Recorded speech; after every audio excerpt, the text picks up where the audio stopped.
Hello, everybody, and welcome back. If you're just joining us now, it's Jean-Luc Baker here with my very special guest, Jackie Wong. Hello. I feel underdressed. Get You out got of a here. tie on Yeah, today. but you're repping the rocker skating, so That's a thing. I need to get myself a rocker pin out here right now. That would be sweet. But anyways, enough about us. What are we watching right now? We're watching the men's short program practice. What should we be looking for later tonight for the event? So much. Yesterday when we were doing practices here, it was kind of a free-for-all practice.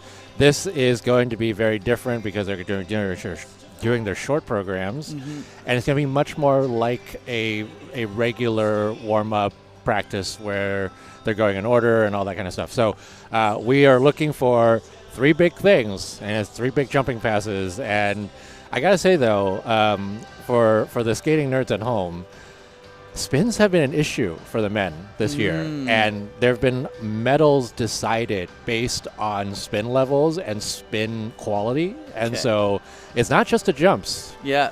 Well, that makes a lot of sense. I mean, everything matters. Every step matters. And with that being said, let's check out what's on the ice because I'm so excited to see what these skaters bring. Later in the next group will be our hometown hero, Jason Brown, and some of the other amazing skaters. So let's check it out.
Awesome. So, ladies and gentlemen, boys and girls, people that are just tuning in, people that are hanging out with us. All the people. Oh, everybody. All the dogs, maybe. The dogs might be watching as well. I mean, Franklin's probably watching. That's right. Yeah. I mean, he's watching Daddy do his job. Yeah. Franklin's Jackie Wong's dog, by the way, just in case anyone's wondering. Yes. But yes, so we're going to see some awesome skating out here. I'm really excited. We have some wild stuff. I'm really excited for. You're going to have to help me with his name. Daiwei Dai. Yeah, your favorite Patrick Chanish. Yes, skating yesterday skills. I saw him after practice, like, wow, your skating was so good. And he's like, only my skating? And I was like, what do you mean?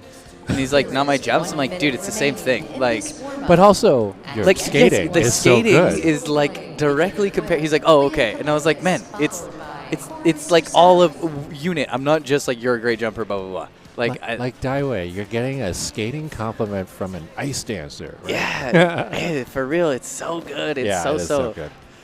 I mean, I'm just so pumped to see him shred out here. His quality of skating, wow, some big jumps. I'm excited to see the approach that these guys take too, because there's quite a bit of time until the event later tonight. I mean, we're looking at an event that starts at 8:20 p.m. So what do you usually do? You go and take a nap? Oh, yeah, absolutely. I was talking about that earlier, just like how much I loved. The pairs actually have a really good setup because they have like 4 hours in between, 4.5 to 5. So from when they're off the ice. So you get back, you can like take a little shower, you can eat lunch, you can take a nap for like an hour, hour and a half. Not too much to go back into like too much deep sleep, but enough to not have to think for 5 hours. The nap was sometimes not needed because I was tired, but because I didn't want to think. Yeah. You'd be surprised, skating fans, to know how many naps happen at these competitions. Like, I hear about naps all the time. I was notorious for being able to nap anywhere too. Like you could put me backstage, and I would nap far too much. Skating now, Liam.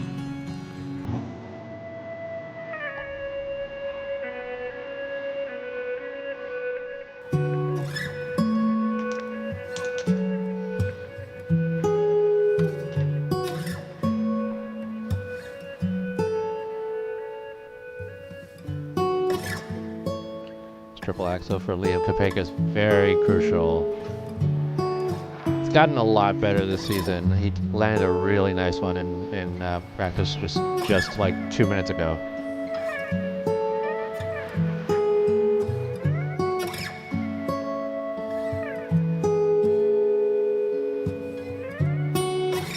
When we say big skating, we talk about kind of like the thing that you should look for is the way that the skaters' kind of legs hit the ice in the sense of like there's a wideness. If you saw what Liam just did now when he went from the triple axel down to the other side of the ice, the way that he stepped, it's assertive. It gives you power, right? Like that is the kind of thing that we're talking about when we're saying big skating.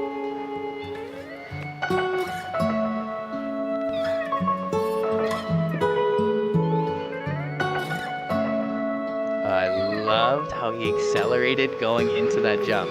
He came out the corner. It was a little bit passive on the crossovers, but right at the mid mark, he had his like inside mohawk cross, and it just started. He like put those afterburners on, and you could see the jump will be so much more successful when there is like that power band being built prior. I was gonna say you probably would have been terrified at that back counter that went on a complete flat. Yeah, no, I mean 100%. But I understand, like when you're building speed, like you just want a quick pull from it more than a clean turn.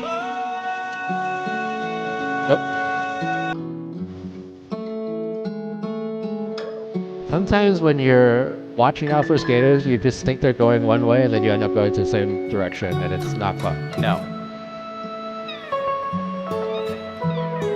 I'd say like the other disciplines, though, singles and pairs are quite good about it. Ice dancers, like we try really hard, but the 5 teams on the ice, 10 skaters, is hard to manage.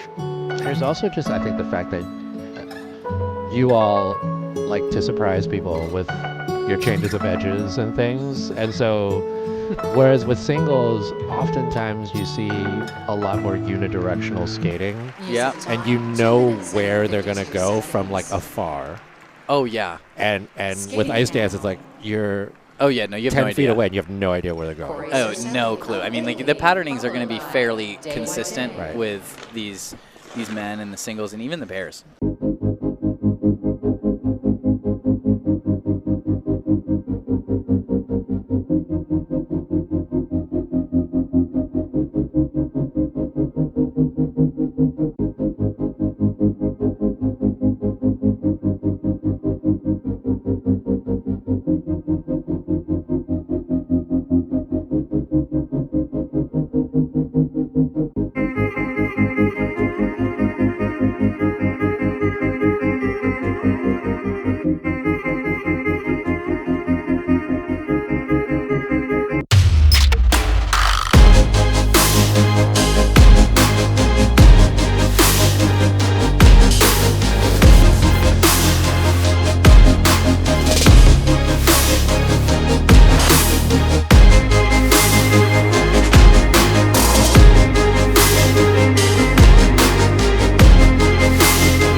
And here comes the combo.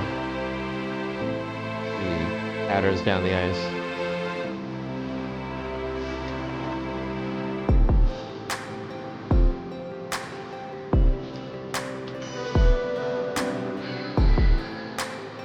Let's go. Oh, it's beautiful air.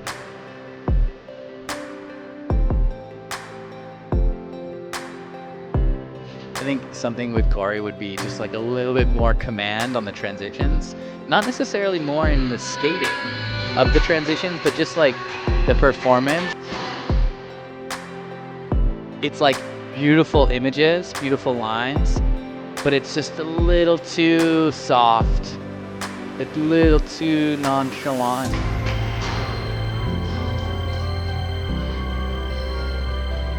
I'd be curious to see what kind of turning on he does in competition. Yes, I'm very excited. I think he's probably one of those who keeps it reserved in practice. I actually was thinking the same thing. I'm sure he's somebody that cranks that he, especially if like it's a clean skate. Yeah.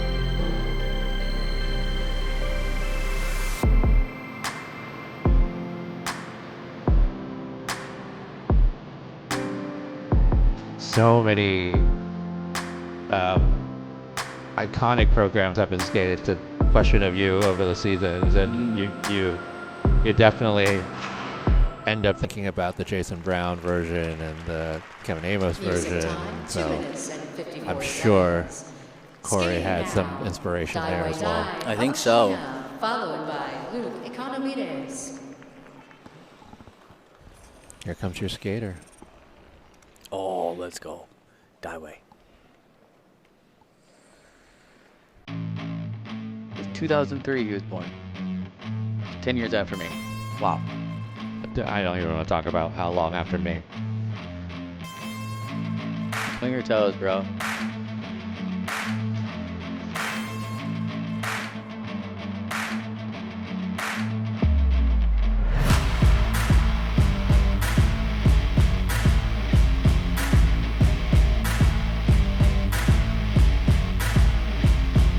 Those crossovers were so stable. Stable, and also he didn't even put that much visible effort to them, and all of a sudden he was flying. Yes, that's what I'm saying, everybody. This guy can skate. What I like, too, this is going to get real nerdy, but like his awareness of where his hips are on the circle always. They're very active. They don't get late. Like if he's stepping forwards, the hip, the free hip, let's say, doesn't get left behind too much. It's always moving.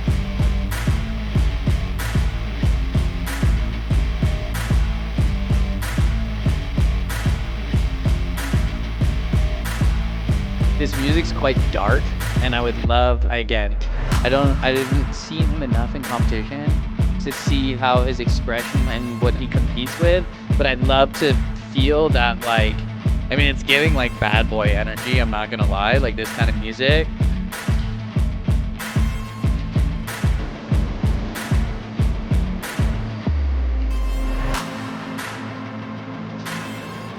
That's a nice illusion in the middle of that.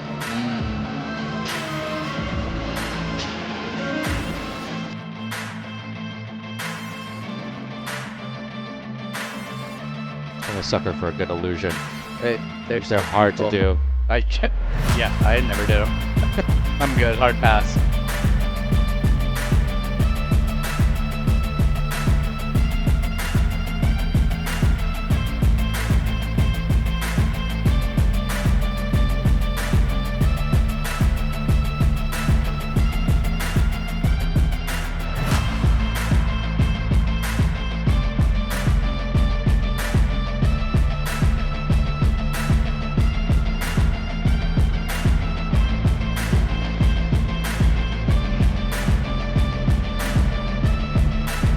Yeah, it gives, you know what it gives?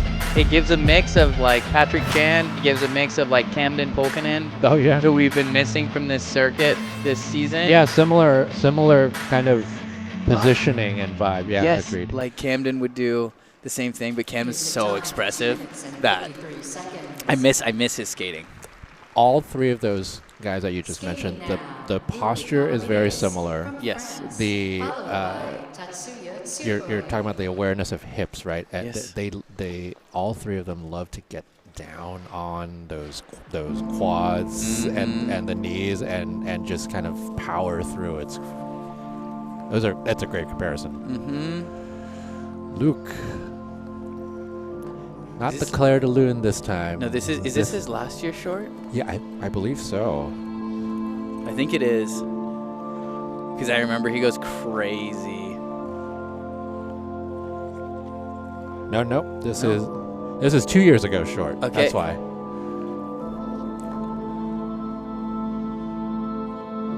Missed the edge on that triple axel. It just went a little too early, and at that point, you just have no idea where you are in the air. Yeah, this is the Hallelujah, Hallelujah. This song. Yeah. It just keeps going. Yes. Hallelujahs. But he goes nuts. That's why I said yesterday, like, his Claire de Lune, I thought it was going to go into, like, some Jay-Z. This one goes into Kanye. I feel nauseous, believe me. There you Never go. had a lot of shit come easy. Had to work hard, I'm sure he struggle feels that just to sometimes be when he me. lands those jumps. Had He's to like, rise up Hallelujah. just so they could see me. Did what I had to do just to feed me, and what was left over I put towards my dreaming.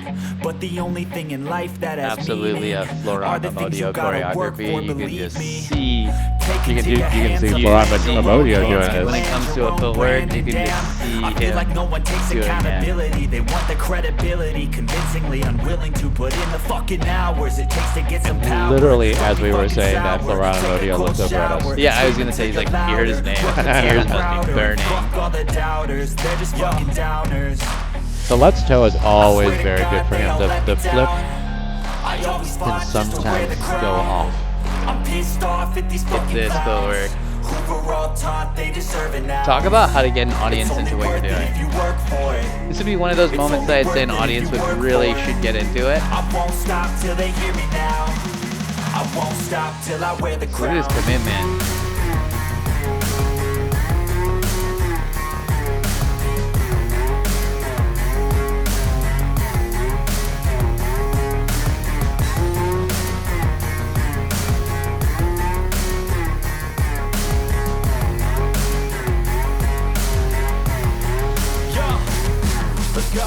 I'm just telling you to fight for your dreams, but it's not what it seems. Man, it's hard to be seen when everybody wants to be king. Yeah, they all wanna ring. Yeah, we all wanna be free. So show me what you got, what you bring, how you fight in the ring, how you take a fucking swing. Music time. That's 2 gotta be minutes and exhausting. 50 seconds. Skating now, Tatsuya Tsuboi of Japan, followed by Vladimir Litvintsev. Two very different programs back to back.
the solo change spins are the ones that Skating are the now, most Vladimir treacherous for that. Litvintsev So like of the Azerbaijan. camel change camel or the sit change sit, you see those oftentimes then get very slow because they're just waiting for it.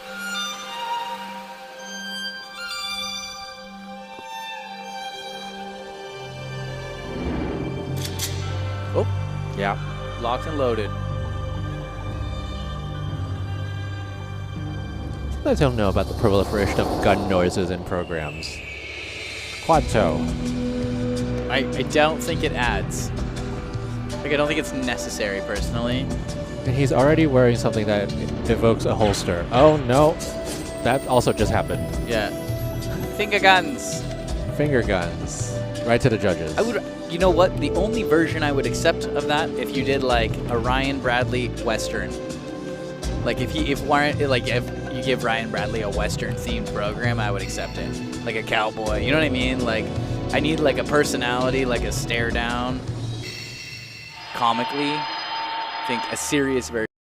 It's ice skating. It's not that deep. Right.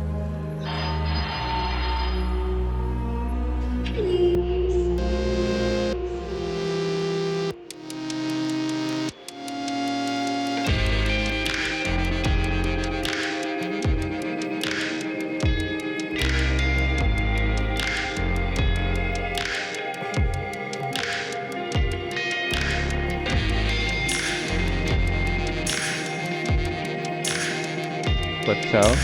Clean run through. For Litvintsev. I find his in-betweens, obviously right now this is not what I'm talking about because he's waiting, but I find his in-betweens a little bit like it's very jump orientated, which I understand, like it is so crucial to have that technique and the jumps organized for this. But I think for me, I'm just like, other than a couple like loading gun moments, it's empty.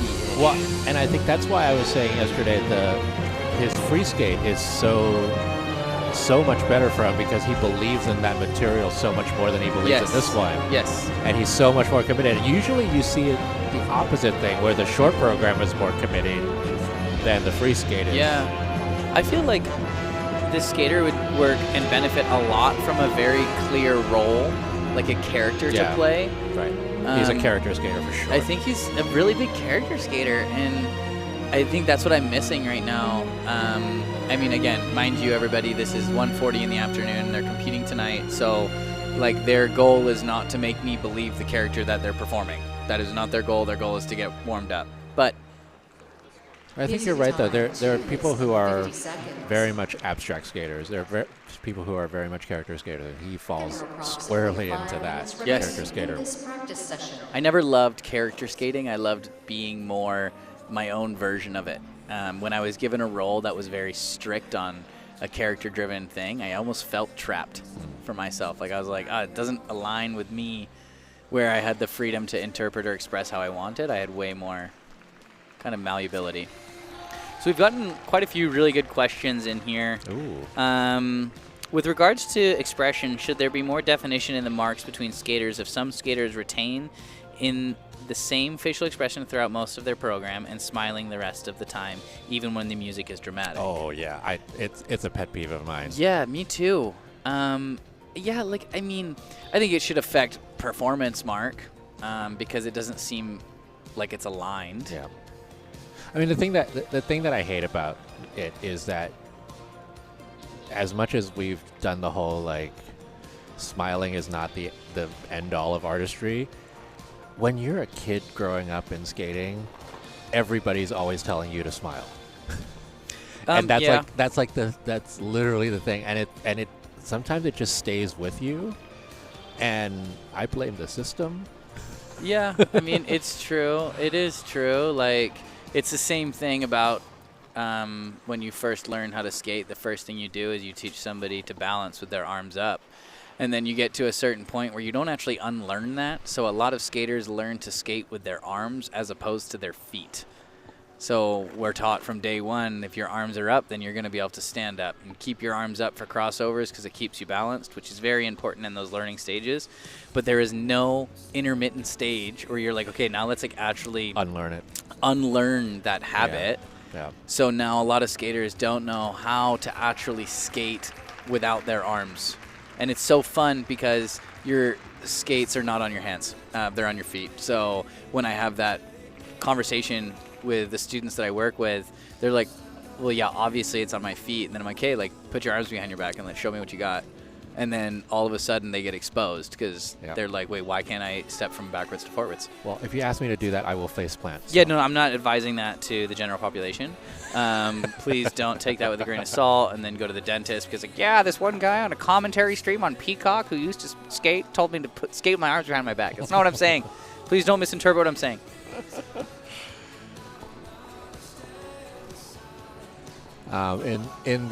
During the other skaters' run-throughs, Corey Circelli actually did a couple of quad toes that were very beautiful. I think he probably is biding his time, figuring out whether or not that quad toe is going to hit before he actually determines whether to do the quad toe in the short program. Because he was taking that same pattern down the ice. So where he did the triple flip to start. Yep. If he feels good enough for that quad toe, he will go for it, I'm guessing. I think that's so crazy to me. That the switch. Yeah, pairs do the same sometimes. They're like with throws. They'll have different plans for throws. And that single skaters can just be like, yeah, we're going to do this jumping like layout today. And make it, they'll have a plan going into an event and it can totally change day of. And that for me blows my mind that there is that capability to just be like, yeah, we're going to just like put this here, put that there, because you've trained something totally different. I don't actually vibe with it too much, to be honest with you, because I think that kind of strategy doesn't really permit for a super present performance. Oh, totally. It's kind of scary for me to and think that. It often happens at the beginning of the program where the big jumps happen, right? Mm-hmm. Where there's a lot of switching around, and that's also why you see. You know, there are often times where you see a lot of setup, and because it's just setup, you can basically change it to whatever you want. Yeah, it's true. So some more stuff here. I've watched all the Grand Prix events so far this year. Are the men struggling with their spins, or have the judges just been more critical? The men are struggling with their spins. Okay, that's a super clear answer. Next one then. Sounds good.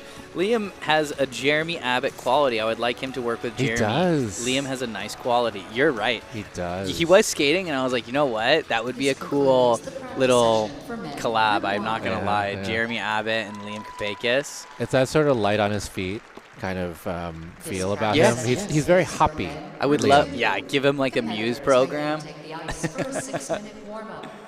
Each competitor's music will be played one time in the following order: Jason Brown, Kazuki Tomono, Jason Brown on the ice. This is an amazing group. Kevin This Aymoz' is costume looks crazy cool. Look at that. What's going on? He's like half alien, half... Lady Gaga, that's what's going on. Oh, fair enough. Look at that thing. I expected him to come out with a meat dress. Yo, don't give me that because I'd eat it the whole time. Why do we describe Jason Brown's skating as not difficult in terms of technical content? It's so exhausting and technically difficult to do what Jason does as it is to jump quads. If it wasn't, then everyone would be doing it, and no one is on his level. That's tough. You're right. He is in a league of his own in terms of that quality of what he produces within his skating. I do think that a lot of the other skaters are trying to push towards that kind of quality. It's just, it takes years. I always talk about this when I work with ice dancers. Like, ice dancers don't really feel like they get better. They do get better, but it's such a small improvement all the time because it's not a like, yes, you've landed this jump, it's more consistent. It's congrats, your skating skill has gotten a little bit better, but it's such a small change, which isn't visible, but people see that it's better. So I think that it's just a really challenging thing, and I mean, Jason does what Jason does. Like, the technical content might not be pushing as much as what Ilya might be doing, obviously, but at the same time, like, Jason's sticking to his wheelhouse, what he's great at. I think there's also nomenclature to that, right? Because oftentimes when we say the words technical content, it is a synonym for jumps versus, technical content. What I think the person who's asking this question is positing is that technical content includes things that are non-jumps as well, which I think is just it's a question of like what exactly we are talking about in terms of that particular word. Yep. Or that particular phrase. Well, I mean, and that's why we have our technical, like the technical score, and we have our program component score. And that's why Jason really thrives in that PCS mark. And also his GOE on most of his elements is very high. Like, he can keep up because of that. Yeah, the fact that there are guys doing 2 quads. Oh, new costume for Jason Brown. Oh yeah. That's cool. The fact that he can, there are guys who do 2 quads and get a 95, and he does no quads and get a 95, there's a reason for that. Now, should he have a larger edge in components? Yes. I would argue so. Yes, of course. I would say absolutely. There's only a couple other skaters in the world that I would say would be close to him within that skating quality. And I think that he has that edge of just literal edges. Literal edge. Literal edge. And his performance quality, like that he can create moments.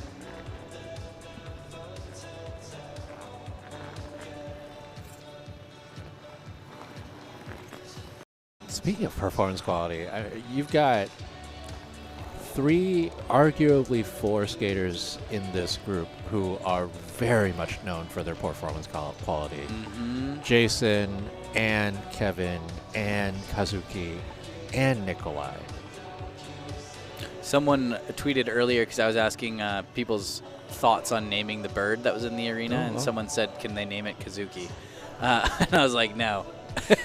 I said Kevin, but we can still take some answers. I got asked a crazy question in the pairs practice, which actually has been now turned into a freestyle question for the 2 of us. Okay. The question in the pairs practice was, how many lifts do we think that a pairs team has done in their lifetime? Which I was like, what? And they're like 100,000, 200, 500,000. I was like, that's a lot of lifts. But the question now is, say, how many times do you think the average single skater jumps throughout the average career? A few 100,000, a million, or more? Oh, wow. No, definitely not a million. Okay. This is... Yeah. Folks who don't know, I am a management consultant, and this is a very management consulting question. So, okay, let me just think about this. You'd expect people to be doing something in the 30 to 40 jumps per practice session kind of thing. Yeah. Obviously depends on your coaching, depends on your whatever. But I would say average 30 to 40, maybe 50. That's like in an hour-ish. And the jumps, right, they range from your warm-up jumps to the actual jumps that you're doing in your programs, right? You multiply that by, let's say, 4 times a week someone practices. Yeah. That's a 160. That's a week. Maybe people practice 35 weeks a year, 150. We're talking about 4,000 jumps a year-ish, 4,000, 5,000 jumps a year. So, a 10-year career, you're talking the order of magnitude is in the tens of thousands of jumps. Yeah. Yeah. Not a million. No, that's crazy. That's a lot of jumps. Like, I think that you would blow out your knees too fast, for sure. I think, like, Nate and I have had this conversation. Nathan Chen and I have had this conversation. Like, he was very... Who's that? Well, I said Nate because that's how I call him. And people are like, who's Nate? Bartholomew? And of the United States, you know what? I'm not even going to talk about it because Jason's skating. Sorry, Nate. Sorry, brother. Who's Nate? Who's Nate? Jace is on. Yeah, Jace is on. Jason Brown. JB. Sorry, JLB's talking. Let's go, JB. Okay, I'm loving the sparkle. Yes. Of this part is when everyone stands up. By the way. Yeah. And you stay standing while he's skating this program, please. How cool! He'd be like, "Why is everyone standing?" It's been orchestrated by Jackie and JL. Yes.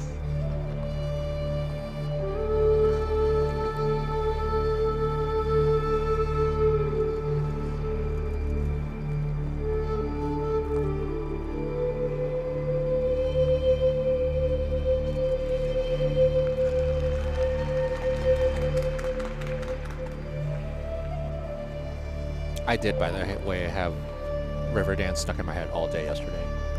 Thanks, Jace. Thanks, Jace. I was about to say he went into that setup much deeper on the outside edge curve than I'm used to, and made sense that he was just marking it. He did hit a beautiful one 2 minutes ago, so no worries about his triple axel so far this week.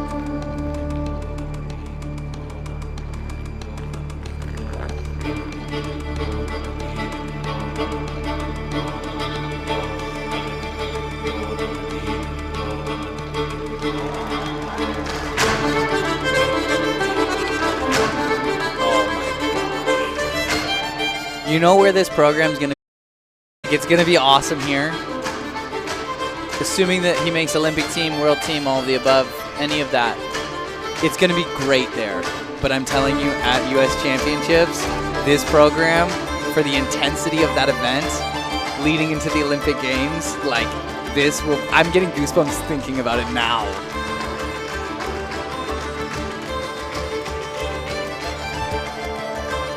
Well, in addition to that, also the significance of him doing Riverdance at U.S. Championships, given that the breakout performance was at 2014 Nationals of Riverdance. Yes. Everybody knows. Even now, I'm just like thinking about this crowd's going to go bonkers. See, Jason holds his, and it's all the same speed. That's why he's one of the best spinners. And that's why he can keep up without all those quads. It's not just about the quads. It's his skating at the end of the day. Music time, 2 minutes and 53 seconds. Did he end that the other way yesterday? He did. I wonder if that was just because the audience was here and there wasn't judges, but now there's possible. some judges in the arena. He's like, all right, I probably should do this. Okay, well, we're going to the club again. Yeah. Mr. Nonchalant himself. Hey. Hey. He's just daring you to go to the club, but yeah. Really what it is.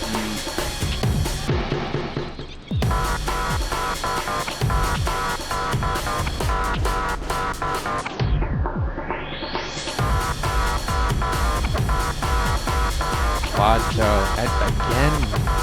Should have an emphasis on like that, like standing tall with his neck. Yes, exactly. Like getting that T-spine nice and elongated. Like you can still be groovy.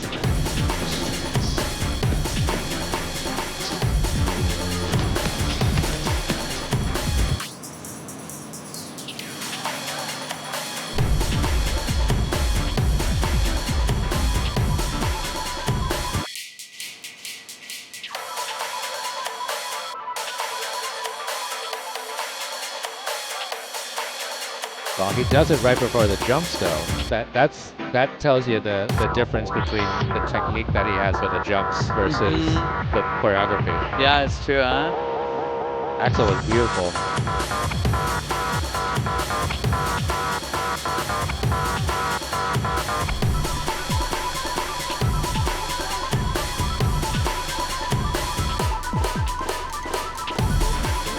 Beautiful loop. Hey.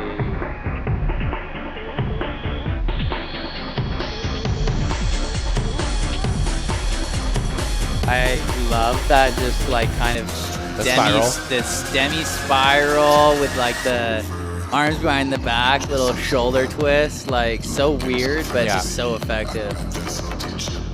He's hauling. How fast wow, he's going down. Very fast in this footwork. That was, what, 4 turns, and he covered half the rink. Yeah. It did a loop in the top corner, like down over there, and did the full bottom end and came down. It's insane.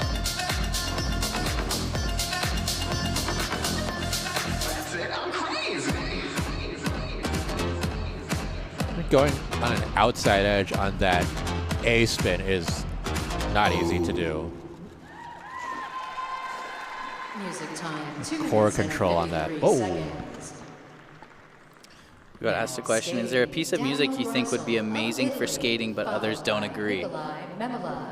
I mean, yes, I have those, but I'm not going to tell you what I think they are because I might use them for some of my clients one day. Clients. Some of my students, what do you say? Skaters? Clients. Friends? No.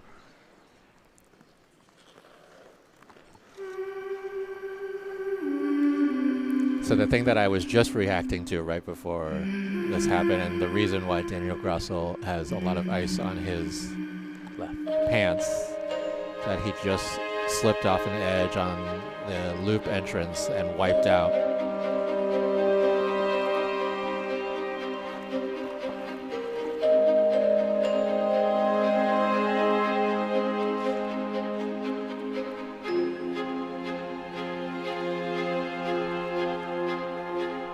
I know we always say it, but it's giving so much Thomas Werner. The blonde. Yeah.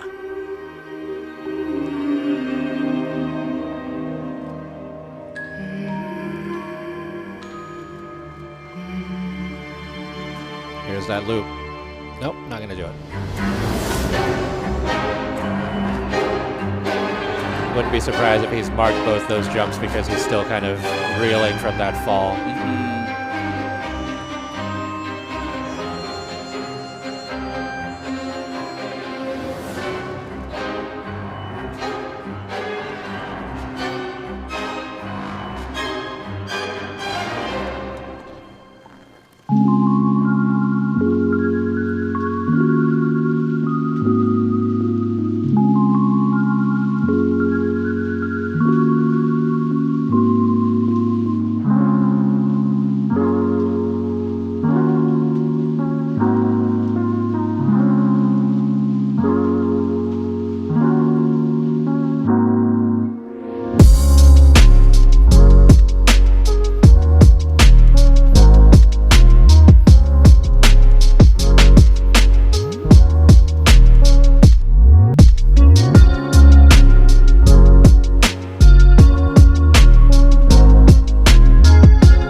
In those Choctaws was nice. Yeah.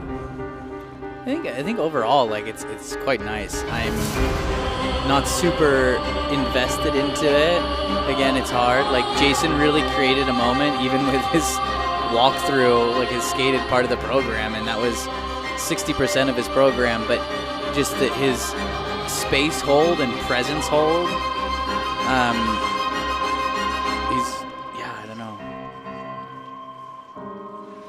I think just also like content-wise, there's a lot more content in Jason's material than Daniel Grassl's program.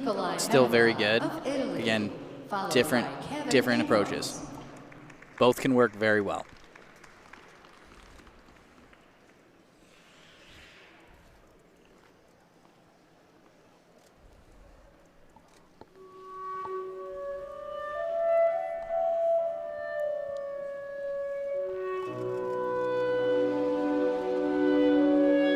I wonder if anyone found out how high he actually gets. Super curious about that. I saw him yesterday and I was like, yeah, I'm still curious.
palms open up to the sky and shake them, bring them back and forth, back and forth. I'm feeling it, or like an angry Italian having an argument.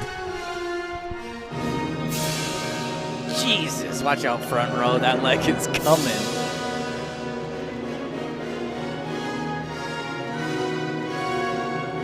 Really deep, Really like deep. great quality of turns there. Really deep. Hey, float like a butterfly.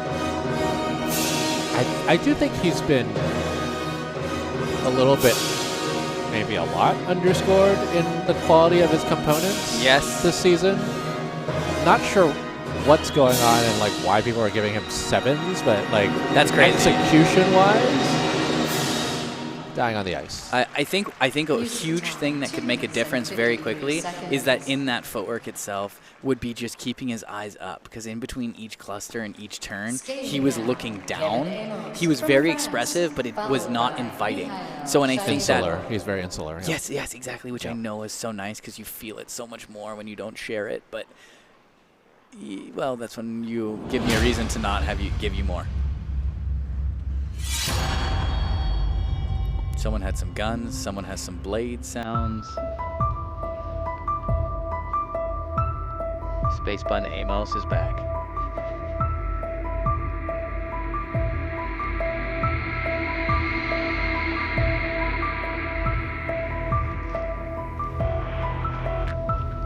I saw him earlier today at the coffee shop, and I asked him about his foot, and he said it's still not great, but he's training better on it. As evidenced by yesterday, he was doing quad sows, which he hasn't been doing as much recent seasons. One thing I noticed straight away though with Kevin is it just feels, I mean, it could be more marked, but it feels slower across the ice straight away. But let's see how it develops. Well, wait till Judah starts.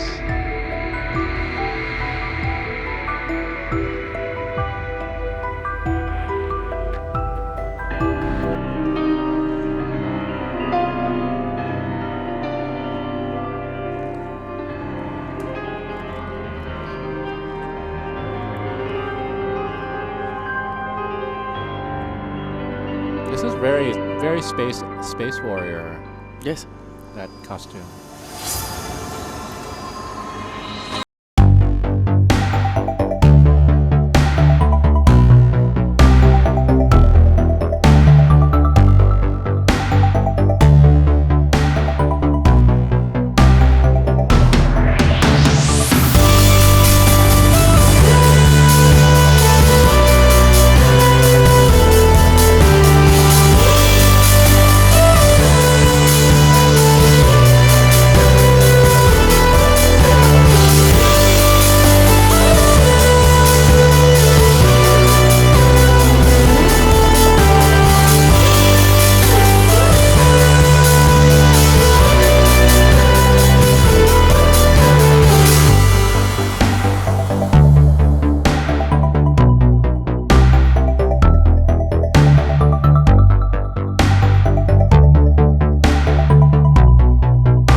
One-handed cartwheels, you know, like Music time. the slides that he does, the innovation that he's brought to his step sequences. A lot of skaters have taken Shaidorov of Kazakhstan. inspiration from that. Yeah, I completely agree. And honestly, I think what's even crazier is like I'd love to just be a fly on the wall in those sessions where he's creating those slides, because every time I see him, there's a new one.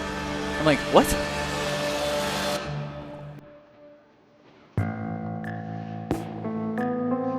Now Shaidorov with those tatted sleeves. That's it. He's giving Jason Memola, but not as big. A little different. Just a bit. Phil Collins. There's Phil Collins. Hey, But this is not Phil Collins. It's a cover. sounds quite familiar though, or similar.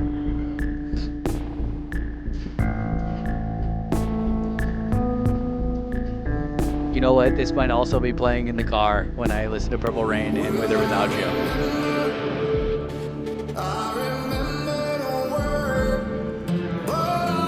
Marking both the lutz and the toe, and the axle, actually, that's the axle.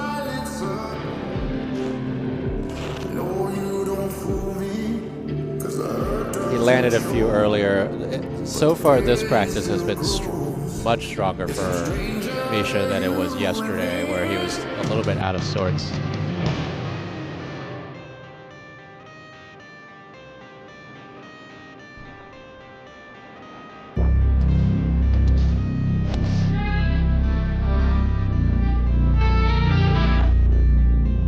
I would definitely go back to the drawing board on the costume for this music, personally.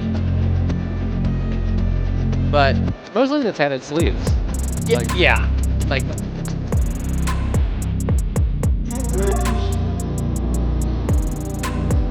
I understand the concept, but I don't think it's giving what they were anticipating.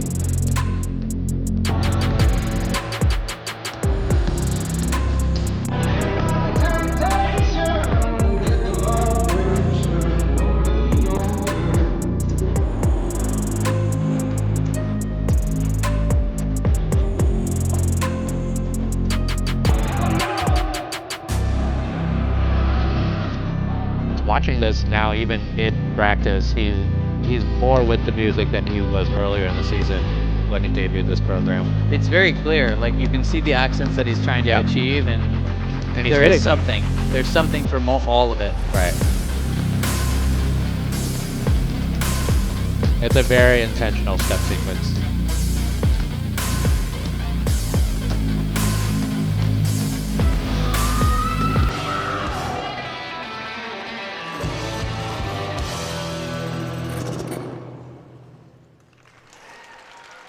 Music time, 2 minutes and 51 seconds. There are approximately 4 minutes remaining in this practice session.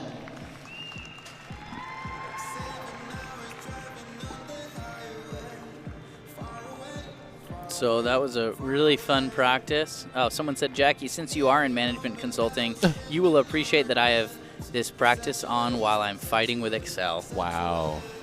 I'm fighting with Excel all the time. Well done.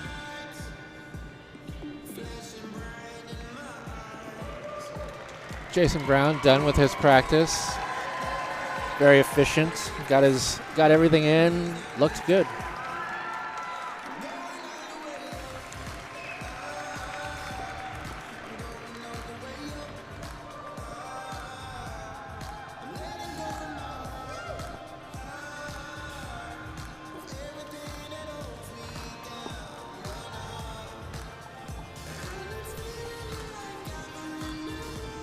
Did you have a favorite Grand Prix event or location when you were competing? NHK trophy. Yeah, I mean 100%. Anything in Japan was honestly my favorite. I loved it. I always loved Skate Canada, actually.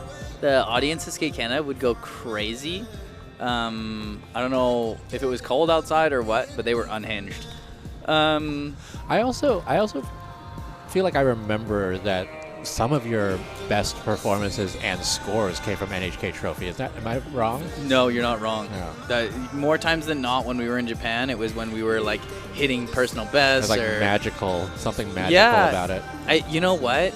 You're absolutely right. There, my body was so used to the clock because of when ice dance events are. They're usually competing at like noon or 1 p.m. and our practice at like 6 a.m. and everyone's like, this sucks. And I'm like, no, like I have a 12-hour clock flip. Like this is great. I wake up at 4, light work, and let's bounce to the rink. So I love NHK. It's just beautiful. Yeah, I think just any event in Japan is always amazing.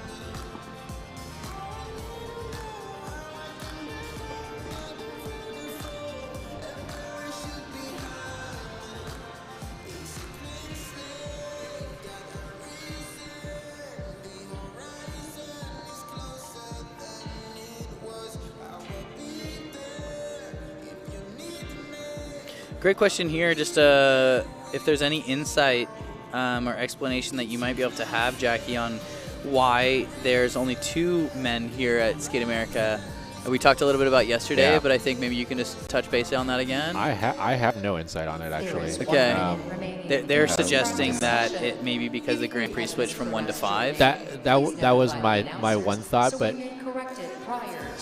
usually you would maximize the 3 spots here. Yeah, not really sure why. I guess if I'm thinking about all the men, all the guys who are Team USA who have gotten Grand Prix, Max Naumov is the only one who hasn't, right? I think that Max, he might have been the only one. And then did Camden have some? Camden had a couple, but he at least had one that went to Tomoki. And Max went to France, I believe. He right? He did go to France. Max is in France, yep. but so that could be a thing where a lot of them, I don't know. We don't know everything. We know a lot, but not everything. No, it was a surprise for sure. Yeah. This concludes practice for men Group 2. There will now be an ice resurfacing, followed by the practice session for women Group 1. All right, well, we're done with the men. That was, such a fun practice. I kept scrolling through to see if there's any more of these fun questions happening. That event, that practice is great. I'm very excited to see this event later tonight. You're going to see some skaters throw down. I think that you're going to see some safe skates, but I think that you're also going to see some skaters that really want to go to the Grand Prix final. And they're going to put their best effort out there to make that happen. So thank you, Jackie. Stay tuned. Stay listening. There's going to be a quick ice make, and then we have the women's practice following this. So Jackie will be here with me, and we're going to keep cooking. See you in a minute.